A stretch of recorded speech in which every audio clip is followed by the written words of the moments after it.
আমি এখানে রেডি হয়ে গেছি, এবার বেরোবো।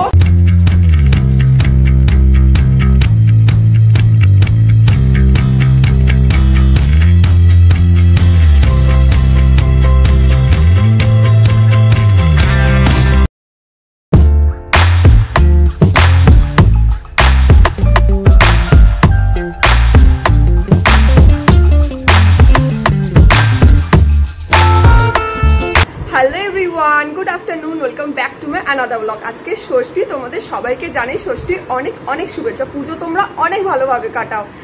আজকে এখন কটা বাজে বলো তো? এখন বাজে প্রায় 1টা বাজতে যায়। তো এখন আমরা কি করব? এখন আমরা যাব হচ্ছে মার্কেটিং করতে। একদমই ঠিক শুনেছো, মানে আমার মোটামুটি জিনিসপত্র কেনাকাটি হয়ে গেছে, কিছু কিছু জিনিস কেনার রয়েছে। আর জয় এখনো একটাও কিছু হয়নি, ও আজকে যাবে মার্কেটিং করতে। মানে হচ্ছে প্রাইম মিনিস্টারের থেকেও বিজি হচ্ছে আমার হাজবেন্ড, মানে বুঝতেই পারছো। তো যাই হোক, আজকে আমি পঞ্চমী ব্লগটা আপলোড করেছি, তোমরা যদি না দেখে থাকো তোমরা দেখে নিও, আমি লিংক দিয়ে দেবো। তো আজকের দিনটা আমি কিভাবে কাটাই এই ব্লগে আমি তোমাদের সঙ্গে শেয়ার করবো। ষষ্ঠী স্পেশাল ব্লগ হতে চলেছে, তো তোমরা দেখতে থাকো। এখন বাজে 1:30, যেখানে 11টায় বেরোনোর কথা ছিল সেখানে আমরা বেরোলাম 1:30টার সময়। এবার বাড়ি কখন ঢুকবো আবার বেরোবো কখন জানি না, তো দেখা যাক। বেরিয়েছি কি কি কিনি। জয়ের আপাতত একটা প্যান্ট কিনলাম, এরপর চলে এসেছিলাম বাঘাযতীনের এই দোকানটাতে, যেখানে বেডশিটের দোকান। এখান থেকে দুটো চাদর কিনে নিয়েছিলাম। তারপর গেলাম এই নাইটির দোকানে, আমার জন্য দুটো নাইটি, আর এই দোকানটা দিয়ে একটা শাড়ি কিনে নিয়েছিলাম। বাঘাযতীনে কেনাকাটার পর আমরা চলে এসেছিলাম এখানে যাদবপুরে। 3:30 বেজে গেছে, খুব জোরে খিদে পেয়ে গেছে, তাই যাদবপুরে এখানে মোমো খুবই ফেমাস, তাই এখান থেকেই মোমো কিনে নিয়েছি। মোমো খাওয়া হয়ে গেছে, এবার যাচ্ছি গড়িয়াতে, দেখি দুটো কুর্তি কিনি। আর না, গড়িয়া না, গড়িয়া হাটে যাচ্ছি। এবার দেখি কি কিনি, কুর্তি কেনার ইচ্ছা আছে, আর জয় যদি কিছু কেনে তো কিনবে। 4:30 বেজে গেছে, আমাদের 80% কেনাকাটির গান হচ্ছে, এখনো 20% বাকি রয়েছে। তখন বাড়ি যাবো শুধু ভাবছি, আর ভালো লাগছে না। এখানের এই বাজার কলকাতায় এলাম, জয়ের একটাও কালেকশন ভালো লাগছে না, তো আবার যাব হচ্ছে আমাদের ওইদিকে বাজার কলকাতাটা, দেখি ওখানে কিছু পছন্দ হয় কিনা। 5:30 বাজতে যায়, 1:30টার সময় বেরিয়েছিলাম, আর ভাল লাগছে না। আবার কখন বেরোবো? আজকে আমার বেরোতেই ইচ্ছা করছে না, এত ঘোরার পর না আর ইচ্ছেও করছে না।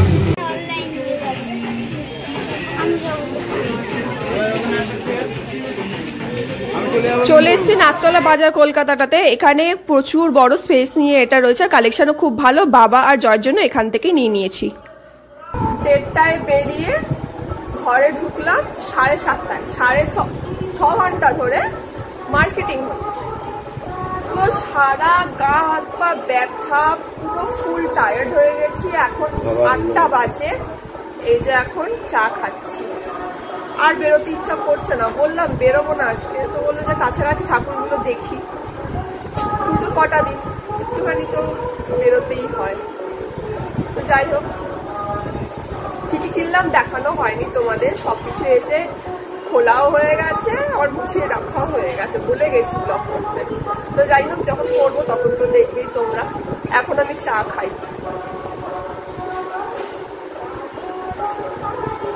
চাটা জয় দারুণ। এখন বাজে 9:45, এবার আমি রেডি হই, এবার বেরোবো। আর বেশি লেট করলে হবে না, এবার বেরিয়ে যাবো। আমি এখানে রেডি হয়ে গেছি, এবার বেরোবো। এখন বাজে হচ্ছে 11:30, এখন বেরোই। কালকের মতন একই টাইমে আজকে বেরোনো হয়েছে, তবে আজকে অত রাত অব্দি একদম ঘুরবো না, তাড়াতাড়ি চলে আসবো, দুটো ঠাকুর দেবো, এটাই ডিসাইড করেছি। তারপর একটুখানি খাবো দাবো, তারপর চলে যাবো। কারণ আজকাল এনার্জি নেই, অত মার্কেটিং করার পর আজকে সত্যি আর এনার্জি নেই। চলে এসছি নাকতলা ঠাকুরটা দেখতে।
বছর বেশ ভালো মেলা বসে, আর ঠাকুরের প্যান্ডেলের কনসেপ্টটা হেভি করেছে। এই মেলাগুলো থেকে ফুচকা খেতে হেভি লাগে, দারুণ টেস্ট হয়। ফুচকা খেলাম, এবার দেখি কোথায় যাই, বেশি ঘুরবো না। এত টায়ার্ড লাগছে না কেন কি জানি, ভালোই লাগছে না, এনার্জি নেই ঘোরার একদম। তো এখন আর ভাবছি যাবো না প্যান্ডেলে, জয়ও বললো আর ইচ্ছা করছে না ওর। যাই, খাওয়া দাওয়া করে বাড়ি চলে যাবো।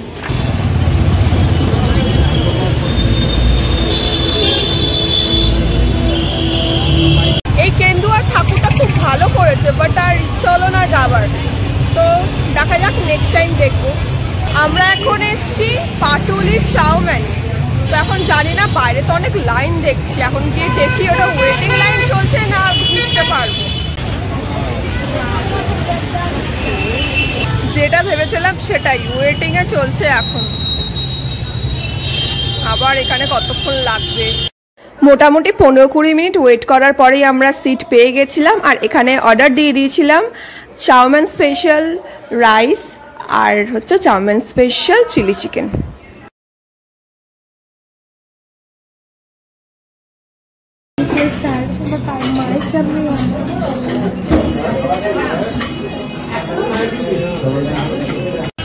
আমরা এখন এসেছি ডমিনোজে, মায়ের জন্য পিৎজা নিয়ে যাব। চাউমিনে কিন্তু এক একটা আইটেম দারুণ করে। তো যাই হোক, অন্তত ডিনারটা ভালো করেছি এটা বলতেই পারি। এবার আমরা যাচ্ছি বাড়িতে। কটা বাজে বলো তো? এখন বাজে 2:30। কালকে থেকে অনেক তাড়াতাড়ি চলে যাচ্ছি। আমি এখন বাড়িতে চলে এসেছি, এসে ফ্রেশ হয়ে গেছি, এবার ঘুমাবো। এখন বাজে 3:30, অনেকটা লেট হয়ে গেছে। মানে এখন যে ঘরে এসছি না, মনে হচ্ছে যেন এবার শান্তি। মোটামুটি আজকের দিনটা ভালোই গেছে, খারাপ গেছে যে একদমই বলবো না, ভালো গেছে। কিন্তু শরীরের ধকলটা প্রচুর গেছে। শরীরের ধকলটা তেমন না গেলে আজকের দিনটাও কালকের মতন এনজয় করতে পারতাম। তো যাই হোক, আজকের ব্লগটা আমার এই পর্যন্তই। তোমাদের কেমন লাগলো তোমরা অবশ্যই জানিও, আর ভালো লাগলে অবশ্যই একটা লাইক আর শেয়ার করে দিও। আর যারা চ্যানেলে প্রথম রয়েছে, সাবস্ক্রাইব করে আমার পাশে থেকো। তাহলে চলো, আজকের ব্লগটা আমি এখানেই শেষ করছি। টাটা।